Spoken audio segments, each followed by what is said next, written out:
By the late 1980s, AIDS had become an epidemic that was particularly devastating to Black South Africans. Those afflicted did not know the name of this illness. They knew that only to contract it was a death sentence. We Are All the Same is the story of a boy who was born with this sentence, and the progressiveness towards it he inspired during his short life. Before I was born, my ancestors were farmers in Zululand, and had many wives, but they valued family. But apartheid changed this. The government evicted them from their land and forced them to pay with the means that they did not have. This forced men to leave their families in pursuit of work in other areas. The men lost sight of the cultural value of family and left women to fend for their families. This made it normal for Mommy to become pregnant with my sister. When Mommy was pregnant with me, she did not gain much weight and refused to tell anyone who my dad was. I was born in a clinic, the same as my sister. I was a very tiny baby. I was also very sick. Mommy worried because I frequently refused to eat and did not get much bigger. Mommy was sick too, but she went and found a job in Johannesburg so we could find a better life. Once she had saved enough money, me, my grandma Ruth, and Aunt Cynthia moved to Johannesburg. My mommy's health and mine were still declining, so she went to a doctor. He told her she had AIDS and might have given it to me. People found out about her illness, she lost her job, and we were evicted. We lived in a squatters camp when Mummy's doctor told her about a haven for homosexual men dying from AIDS. She took me there and begged them to take me in. They did. Everyone gave me a lot of attention there, especially a retired pilot. I also met Mummy Gail there. She used to take me home on the weekends to her family. When the house ran out of money, Mummy Gail offered to take care of me for my mom. My mummy gave Mummy Gail permission for me to be a part of her family. It was there that I became Kosi Johnson. Growing up, Mummy Gail, Daddy, Nikki, and Brett used laughter to make me feel better. I still had diarrhea and congestion, but they made me feel like part of the family. I liked to take baths, just like Mummy Gail. When I got older, Mummy Gail tried to enroll me in a preschool, but they turned me down because I had AIDS. Instead, Daddy and I would watch football. Sometimes he would even take me to watch races. When he moved out, I was sad, but eventually I learned to accept it. Sometimes Mummy would come by to visit. She seemed a little sicker every time.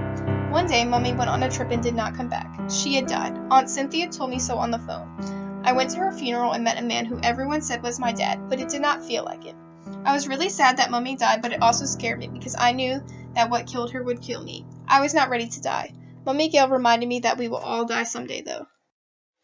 After I began to cope with Mummy's death, I decided I wanted to go to school to be around other kids.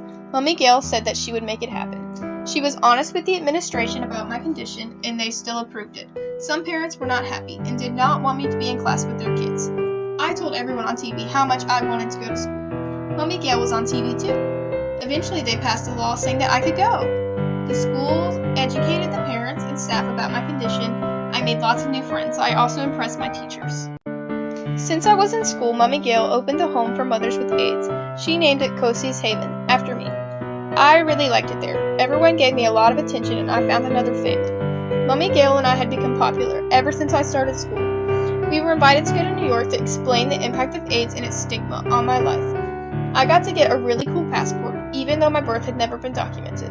When we arrived, I gave a lot of speeches. Mummy Gail also raised some money for Kosi's Haven. I really liked the attention, but after a while it wore me out. A lady offered to buy me expensive medicine before we left. Finally, we left and I slept the entire way back. When we got back, I went back to school. I tried to learn Mummy's language so I could talk to other people who looked like me. My Mummy's family also started to come to see me again. I got to tell them about all the really cool things I had done. I could see it really stressed Mummy Gail out when they visited, but she never said anything to me. Sometimes they would ask Mummy Gail for money because they were poor. My face had become linked to AIDS, so when there was an international conference on AIDS, I was invited to speak. President Mbeki was invited too. I practiced my speech a lot before the conference. Mummy Gail and I were interviewed by ABC a couple of days before the conference. The day finally came for me to give the speech. The president spoke before me.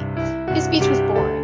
He said he did not believe that AIDS was causing all the death. He did not support new medication that prevented children from contracting AIDS from their mothers.